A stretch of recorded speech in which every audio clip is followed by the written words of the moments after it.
una po muna, sir, ano Good muna yung morning po. naging reaksyon ninyo nang malaman nyo po na ito nga po yung resignation ni Mayor Benji Magalong? And sir, kayo po ba mismo bago yung inilabas niya na official statement sa media, naabisuhan po ba kayo ni Mayor Benji dito sa kanyang resignation?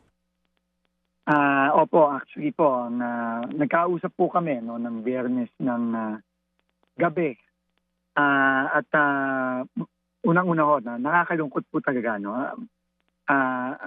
Nakita nyo naman po no, na yung dedication ni Mayor Benji sa trabaho, unparalleled po eh. Talagang makikita mo yung puso niya, talagang gusto niyang malaman kung ano ang mga nangyari, gusto niyang managot yung mga dapat managot.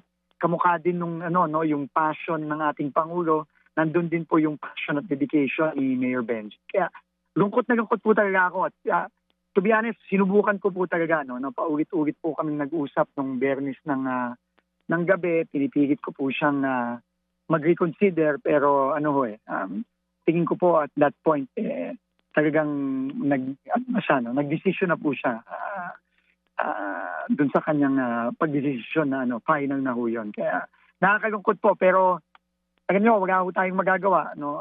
Kailangan po tuloy lang ho natin yung trabaho. Sabi nga din niya mismo, tuloy lang ang laban and tayo naman po dito sa DPWH at sa pakikipagtulungan natin sa ICI, kailangan po tuloy-tuloy din po tayo. Pero big loss po talaga para sa akin. No? Personally at tingin ko para sa pinipilit natin gawin na panagutin yung lahat ng mga dapat managot.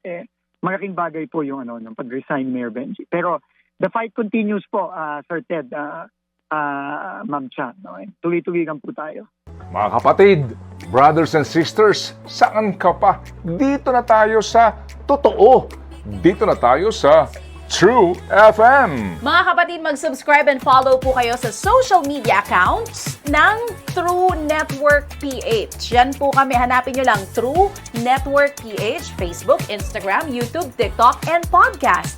Mapa Apple or Spotify man yan, mahahanap nyo kami. Lahat ng mga napapanood at napapakinggan nyo po sa programa, nasa social media accounts namin yan. So, paano mga kapatid? See you sa social media!